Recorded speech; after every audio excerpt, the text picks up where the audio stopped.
Hello guys और स्वागत है आप सबका मॉन्स्टर सीरीज के एपिसोड 19 में। और दोस्तों पिछले एपिसोड में हमने देखा था अपने जो मिस्टर रॉसो होते हैं वो एक हिटमैन होते हैं, लेकिन उसके बावजूद वो बदल जाते हैं। वो लोगों को मारना बंद कर देते हैं, एक रेस्टोरेंट चलाते हैं और काफ़ी अच्छी ज़िंदगी जी रहे होते हैं। एपिसोड की शुरुआत में हम एक डॉक्टर को देखते हैं जिनका नाम होता है डॉक्टर रूडी। ये एक क्रिमिनल साइकोलॉजिस्ट होते हैं। ये अपने रिकॉर्डिंग डिवाइस से रिकॉर्ड कर रहे होते हैं और ये बात कर रहे होते हैं एक रेपिस्ट क्रिमिनल से जिसका नाम होता है जॉर्गन्स। ये एक ऐसा बंदा होता है जो यंग लड़कियों को रेप करके उनका कत्ल कर देता है। लेकिन अजीब बात ये होती है जॉर्गन ने एक 52 साल की महिला का कत्ल कर दिया होता है जिनका नाम होता है हाना कैम्प, और इसने उनके साथ कोई भी सेक्सुअल हरकतें नहीं की होती, जिस वजह से डॉक्टर रूडी हैरान होते हैं और इससे सवाल जवाब कर रहे होते हैं इसका पता लगाने के लिए। इसके बाद हम देखते हैं रूडी हाना कैम्प के केस को सर्च कर रहे होते हैं। तभी इन्हें महसूस होता है कि इनके घर में कोई आ चुका है। ये बाहर जाते हैं और बोलते हैं कि वहां पे कौन है, मुझे पता है यहाँ पे कोई है। और तब हम देखते हैं ये कोई और नहीं डॉक्टर टेनमा होते हैं। इसके बाद ये दोनों बैठ के चाय पीते हैं और रूडी बोलते हैं तुमने तो मुझे हैरान कर दिया।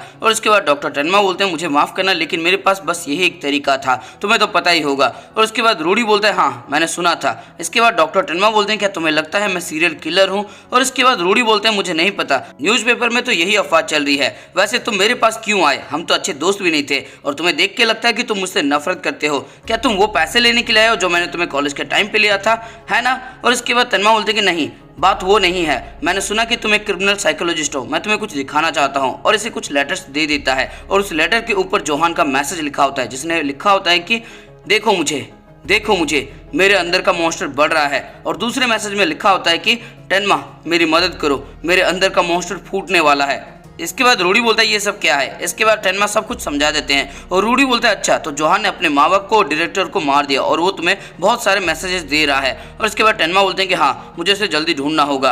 रूडी बोलते हैं ताकि तुम अपनी मासूमियत साबित कर सको। इसके बाद रूडी 20 साल पीछे एक फ्लैशबैक में जाते हैं जहाँ पे ये मेडिकल कॉलेज का टॉपर हुआ करता था। लेकिन तभी एक जापानीज मैन जो कि टेनमा होते हैं वो आ जाते हैं इस कॉलेज में और उसके बाद वो टॉप करना शुरू कर देते हैं, जिसकी वजह से रूडी को बहुत ज़्यादा मेहनत करनी पड़ती है। वो बहुत ज़्यादा मेहनत करता है ताकि वो फिर से टॉप कर सके। रूडी ने सारे सब्जेक्ट में अच्छी तरह से लिखा होता है, लेकिन मेडिकल लॉ नाम का एक सब्जेक्ट होता है जिसमें वो कमजोर होते हैं और अगर इसमें इनका कम मार्क आएगा तो वो फिर से टॉप नहीं कर पाएंगे और इसीलिए ये डिसाइड करते हैं कि ये चीटिंग करेंगे। लेकिन जब ये चीटिंग कर रहे होते हैं तब इन्हें टेनमा देख लेता है और तभी से इन्हें लगता है कि डॉक्टर टेनमा इनसे नफरत करते हैं, लेकिन टेनमा ने इसके बारे में कभी किसी को नहीं बताया। इसके बाद हम रियल टाइम में आते हैं जहाँ पे टेनमा बोलते हैं तुम्हें क्या लगता है इस मैसेज के बारे में? और तब रूडी बोलते हैं तुम्हें ये लगता है कि ये स्प्लिट पर्सनालिटी है? ऐसा हो सकता है, बहुत सारे सीरियल किलर्स ऐसे होते हैं जिनके पास स्प्लिट पर्सनालिटी होती है, लेकिन कुछ ऐसे भी सीरियल किलर होते हैं जो जानबूझ के मैसेज छोड़ते हैं बस चिढ़ाने के लिए। और इसी का पता लगाना हम क्रिमिनल साइकोलॉजिस्ट का काम है। बहुत लोगों को लगता है कि ये सीरियल किलर इंट्रोवर्ट्स होते हैं, लेकिन ऐसा नहीं होता। कुछ ऐसे भी सीरियल किलर होते हैं जो कि बहुत ही ज़्यादा चालाक होते हैं, वो लोगों से बहुत अच्छी तरह से बातें करते हैं और बहुत ही बड़े झूठे मक्कार होते हैं। इसके बाद डॉक्टर टेनमा को गुस्सा आता है और वो बोलते हैं क्या तुम ये कहना चाहते हो कि वो मेरे साथ खेल रहा है? और इसके बाद रूडी बोलते हैं कि नहीं तुम्हें कंक्लूजन पे नहीं आना चाहिए, पहले मुझे उसके बारे में थोड़ा और बताओ। और इसके बाद ये अपना रिकॉर्डिंग डिवाइस शुरू कर देता है, इसको पूरी कहानी बता देते हैं डॉक्टर टेनमा। इसके बाद टेनमा यहाँ से चले जाते हैं और रूडी इस रिकॉर्डिंग को लेके सुनाते हैं जॉर्गन को और उसे सवाल करते हैं कि तुम्हारा इसके बारे में क्या ख्याल है? जॉर्गन बोलता है कि हाँ सच में मॉन्स्टर्स होते हैं। और इसके बाद रूडी बोलता है कि हाँ मैं मानता हूँ कि मॉन्स्टर हम सब के अंदर होता है, तुम्हारे अंदर, मेरे अंदर, सब लोगों के अंदर। और इसके बाद जॉर्गन बोलता है चुप हो जाओ, अपनी ये किताबी कीड़े वाली बकवास बंद कर दो, मेरा मतलब है इस दुनिया में सच में मॉन्स्टर्स होते हैं। इसके बाद जॉर्गन घूर के देखने लगता है रूडी को, जिससे रूडी को बहुत बुरा लगता है और वो गुस्से में बोलते हैं कि तुम्हारी हिम्मत कैसे हुई मुझे इस तरह से देखने की। इसके बाद जॉर्गन अचानक से अटैक कर देता है रूडी के ऊपर, उनका गर्दन पकड़ लेता है। रूडी जल्दी से बीपर को बजा के सिक्योरिटी बुलाने वाला होता है, लेकिन ये उसे दूर कर देता है और बोलता है क्या हुआ, क्या तुम्हें डर लग रहा है? तुम्हें नहीं पता इस दुनिया में बहुत सी भयंकर चीजें होती हैं, चलो मैं तुम्हें कुछ बताता हूँ। इसके बाद हम देखते हैं रूडी पुलिस वालों के पास पहुंच जाता है और डॉक्टर टेनमा के बारे में बता देता है और बोलता है कि अगर वो मुझे फिर से कॉल करेगा तो मैं तुम्हें बता दूंगा, लेकिन मेरी एक शर्त है, उसको अरेस्ट करने के बाद उसके ऊपर रिसर्च मैं करूंगा, वो एक बढ़िया क्रिमिनल है। इसके बाद रूडी कहीं पे जा रहा होता है और वो अपना रिकॉर्डिंग डिवाइस ऑन करता है और हमें पता लगता है जो जॉर्गन होता है उसने कहा होता है कि हाना कैम्प के घर के अंदर जाओ, उसके बेसमेंट के अंदर जाओ, तुम्हें वहां पे सबूत मिलेंगे मॉन्स्टर के होने का। इसके बाद रूडी कैंप के घर में आता है और तभी टेनमा इसको फोन करके एक जगह पे मिलने के लिए बुलाता है। इसके बाद रूडी कॉल कर देता है पुलिस को और बता देता है कि वो आज शाम को 8 बजे उडर पार्क में आने वाला है। इसके बाद रूडी बेसमेंट के पास पहुंच जाता है और वो अपना रिकॉर्डिंग डिवाइस ऑन करके बोलता है कि जॉर्गन की बातें मान के मैं यहाँ पे आया हूँ ताकि मुझे उस मॉन्स्टर के बारे में कुछ पता लगे। उसके हिसाब से उसने इस बेसमेंट को देखा और उसके बाद वो ऊपर गया और उस लड़की को मार दिया। इसके बाद ये बेसमेंट में लाइट लगा के सब कुछ देखने लगता है, जहाँ पे से बहुत सारी फोटोग्राफ्स मिलती हैं जो हाना कैम्प और उसके बच्चे की होती है। और तभी ये अचानक से डर जाता है और पता लगता है कि यहाँ पे एक डॉल होती है। इसके बाद रूडी बोलता है कि यहाँ पे ऐसा कुछ भी नहीं है जिससे मैं साबित कर सकूं कि यहाँ पे मॉन्स्टर है, और ये ऊपर जाने लगता है और जाते हुए बोलता है कि जॉर्गन ने खुद ही कहा था कि उसने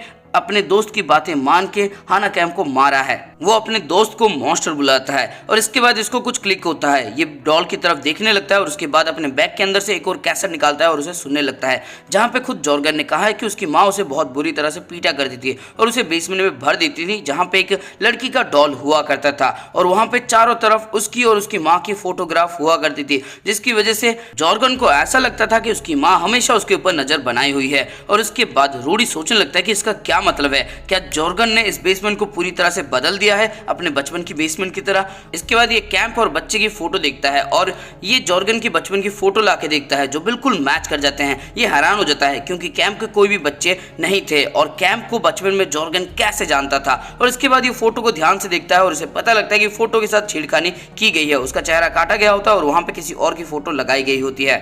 इसके बाद रूडी हैरान हो जाता है और सारे फोटो को देखने लगता है। सारे फोटो के साथ ऐसा ही किया गया होता है। रूडी हैरान होता है और सोचने लगता है कि ये सब क्या है, ये बच्चा कौन है, जबकि कैंप का तो कोई बच्चा था ही नहीं। अगर तुम्हें अंदाजा नहीं लगा कि पहले कौन सा बच्चा था तो ये जोहान था, और जोहान ने शायद इसीलिए कैंप को मारा होगा क्योंकि जो भी उसे पालता है वो उसी को मार देता है। इसके बाद रूडी फ्लैशबैक में जाता है जहां पे जॉर्गन बोलता है जैसा मेरे दोस्त ने कहा था मैंने वैसा ही किया। एक दिन अचानक से मुझे एक लेटर आया जिसके ऊपर कोई एड्रेस नहीं था, मुझे नहीं पता था कि ये कौन था। मुझे बहुत ज़्यादा गुस्सा आया और एक हफ्ते के बाद हर हफ्ते ऐसे ही मैसेज आने लगे जिससे मैं थोड़ा परेशान भी होता था, लेकिन उसके बाद मैसेज धीरे धीरे कम होने लगे और तब मैं उस मैसेज को एंजॉय करने लगा था। मुझे लगा था कि ये जरूर मेरा कोई दोस्त होगा, लेकिन उसके बाद मुझे एक और मैसेज आया जिसमें उसने लिखा था कि मुझे जाना है कैंप के बेसमेंट के अंदर। मैं बेसमेंट में गया और वो सब देख के मैं हैरान हो गया। मैं सोच में पड़ गया कि आखिरकार वो कैसे जान सकता है, उसे मेरे बचपन के बारे में कैसे पता, कहीं मैं कैंप ही मेरी माँ तो नहीं है, लेकिन ऐसा नहीं हो सकता। इसके बाद मुझे कुछ महसूस हुआ, मैं ऊपर गया और मैंने वहां पे कैंप को मार दिया।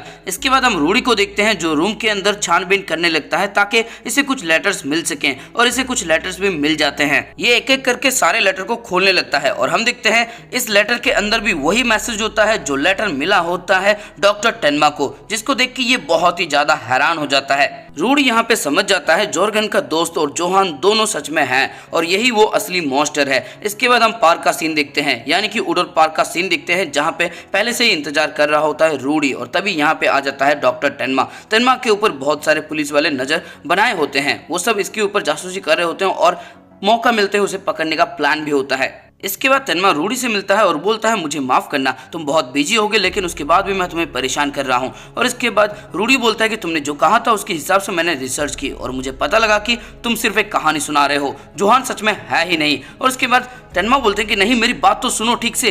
इसके बाद रूडी बोलता है मैं जॉर्गन नाम के एक बंदे के ऊपर रिसर्च कर रहा हूँ, उसने बहुत सारे क्राइम किए हैं लेकिन उसका एक क्राइम थोड़ा सा अलग है। और तब टेनमा बोलते कि मेरी बात तो सुनो। इसके बाद हम देखते हैं पुलिस वाले को जो बोलते हैं अभी खत्म हो रहा है ये मेला, जब भी मैं तुम्हें कहूंगा सिग्नल दूंगा वैसे तुम उसे पकड़ लेना, लेकिन उससे पहले फिलहाल वो जो बातें करे उसकी बातों को ठीक से सुनो। इसके बाद रूडी बोलता है टेनमा जब से तुमने मुझे चीटिंग करता हुआ देखा है तब से तुम मुझसे नफरत करते हो, है ना। और इसके बाद हम पुलिस वालों को देखते हैं जो बोलते हैं ये तो बहुत बुरी खबर है, वो लोग भीड़ की तरफ जा रहे हैं, अगर वो भीड़ में गुम हो जाएंगे तो हमें उसे ढूंढना बहुत ज्यादा मुश्किल होगा।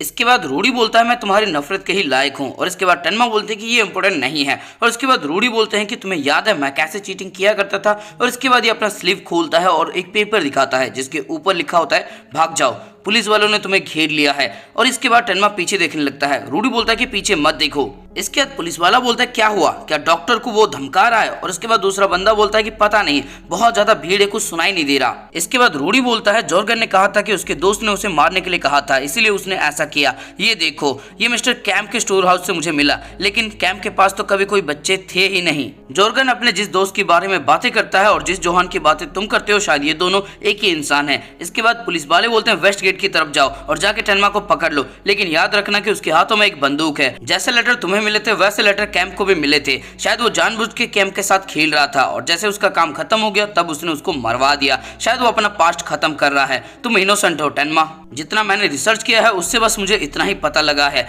मुझे नहीं पता कि जोहान को किलर के बारे में कैसे पता लगता है और कैसे वो उन्हें कंट्रोल कर लेता है, लेकिन अभी तक मैंने एक भी ऐसा केस नहीं देखा जहां पे जोहान जवान होने के बाद अपने पेरेंट्स को मारता हो। और उसके बाद टेनमा बोलते हैं कि शायद जवान होने के बाद उसे किसी की जरूरत ही नहीं है। और इसके बाद रूडी बोलता है मुझे ऐसा नहीं लगता, मुझे लगता है कि उसे ऐसी फैमिली मिल गई जैसा वो चाहता था और अभी वो अपने अतीत को क्यों खत्म करना चाहता है। इसके पीछे क्या वजह है? क्या वो जानबूझ के एक फैमिली को ज्वाइन करता था? लेकिन इसके पीछे भी क्या वजह हो सकती है? और तभी ये बस स्टैंड के पास पहुंच जाते हैं। इसके बाद ये पुलिस बोलता है जाओ बस स्टैंड की तरफ जाओ, अपनी कार की मदद से सारे बस को रोक लो और जाके टेनमा को पकड़ लो। इसके बाद हम देखते हैं रूडी टेनमा को एक टिकट देता है और बोलता है कि अपना ध्यान रखना टेनमा, तुम अपने आप को निर्दोष साबित कर सकते हो, मैं तुम्हारी मदद करूंगा। इसके बाद टेनमा बोलते हैं मैं जोहान के पीछे इसलिए नहीं जा रहा क्योंकि मुझे अपने आप को निर्दोष साबित करना है। तुम्हारा शुक्रिया रूडी।